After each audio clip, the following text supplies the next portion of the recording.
Ready? एक minute रुक जाओ, उसको लगा नहीं बस हाँ बस ये ओके। चंदन रेडी? हाँ रेडी। सर आज प्रेस वार्ता का आयोजन किया जा रहा है, क्या मुद्दा है, किस बात को लेकर के साथ?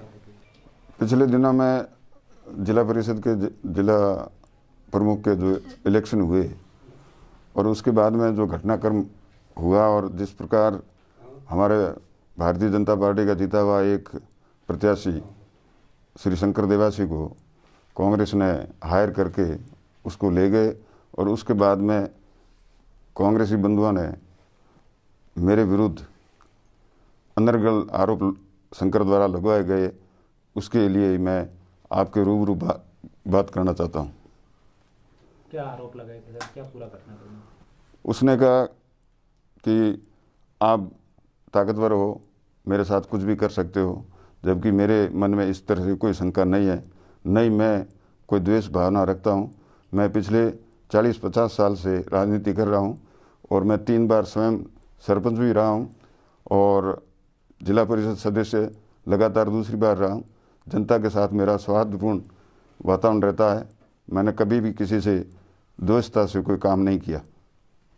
सर शंकर देवासी ने कहा कि जब मैं जीत गया तो उसके बाद मैंने कुछ मांगे रखी, मेरी मांगे नहीं मानी गई, या फिर क्या हुआ था, आपसे कोई पैसा की डील भी, ऐसा कोई बात हुई थी? हाँ, उसने कहा मेरा खर्चा लगा वो पहले दो आप, और उसके बाद में आपको मेरे संगठन ने मेरे क्षेत्र में काम नहीं करवाए थे, इसलिए मेरे क्षेत्र के कामों के बारे में मेरे बताया जाए। तब हमने कहा कि ये तो जिला परिषद अगर भारतीय जनता पार्टी की आती है तो निश्चित रूप से प्रत्येक वार्ड वाइज सबको बराबर हक मिलेगा।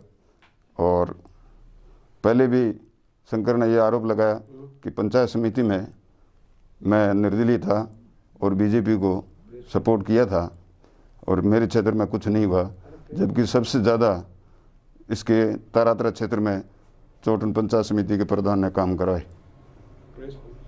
तो शंकर देवासी ने ये भी आरोप लगाया जबकि मैं प्रधान को चुनाव जब हुए थे वोट देकर बाहर आया तो मुझे डराया गया, इस प्रकार की कोई बात हुई? ये गलत है। किसी तरह से किसी भी व्यक्ति ने, भारतीय जनता पार्टी ने या मेरे समर्थकों ने शंकर को किसी तरह से नहीं डराया।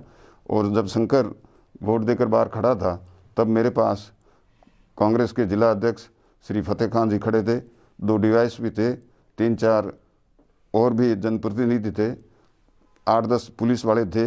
अगर इनमें से कोई भी ये कह दे कि शंकर देवासी को रूप सिंह द्वारा कुछ कहा गया तो जिसका मैं जिम्मेदार हूँ, मगर ये मेरे विरोधी कांग्रेसी बंधुओं से मिलकर मुझे बदनाम करने के लिए झूठे आरोप लगा रहा है। सर भारतीय जनता पार्टी पर वो आदमी जो शंकर देवासी वो जीते थे और उसके बाद से इस प्रकार का होना, तो ये कितनी बड़ी बात है लोकतंत्र में? ये लोकतंत्र के लिए खतरनाक बात है। जिस पार्टी ने, जिस कार्यकर्ताओं ने विश्वास करके प्रतिनिधि उसको चुना है और उनके सिद्धांतों को अगर इस तरह से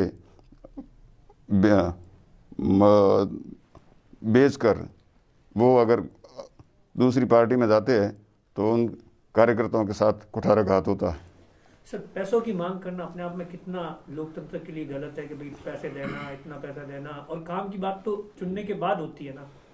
ये पैसा लेन देन का काम राजनीति में, स्वच्छ राजनीति में बड़ा घातक विषय है और मैं इस सब्जेक्ट पर विश्वास नहीं करता। सर शंकर देवासी पर पहले भी पैसा कुछ आरोप लगाए? हाँ, मैंने इस चुनाव के बाद में सुना कि पहले भी इसने पंचायत समिति चुनाव में पैसे लिए थे। अब क्या सर पार्टी से निष्कासित कर दिया उन्हें? इसको अनुशासन, हमारी प्रदेश अनुशासन समिति ने निष्कासित कर दिया।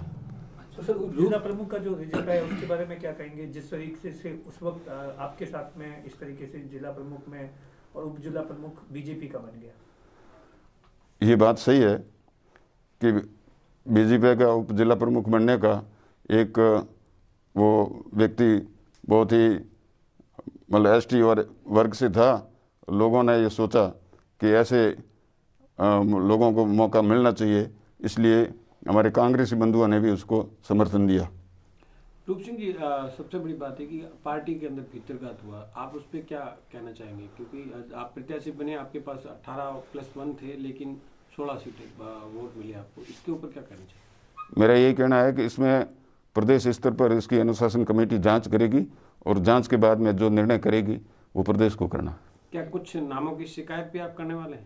नहीं, मैं मेरे प्रदेश का संगठन जब भी पूछेगा तब उनसे बात करूंगा। सर, एक सोशल मीडिया पर जमकर शंकर देवासी द्वारा एक ऑडियो भी वायरल करवाया गया है, और अब आप आखिर में क्या कहना चाहेंगे? मेरे विरोधी कांग्रेसी बंधु, विशेषकर मुझे राजनीति के मेरे जो भविष्य है मेरा और मेरी जो पैठ है उसको बदनाम करने के लिए शंकर को ये मिसयूज कर रहे हैं।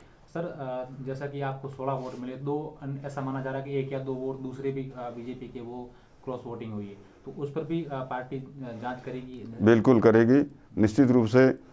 अगर इस तरह से साबित हो गया कि उन्होंने पार्टी के साथ बेवफाई की है तो उनका खिलाफ अनुशासन कार्रवाई करके उनको निष्कासन किया जा सकता है। रूप सिंह जी, सबसे बड़ी बात की पार्टी द्वारा प्रत्याशी घोषणा में जो देरी हुई है, कहीं न कहीं वो भी एक कारण रहा है क्या, ये जो क्रॉस वोटिंग हुई है? ये संगठन का विषय है और संगठन उस पर विचार कर रही थी।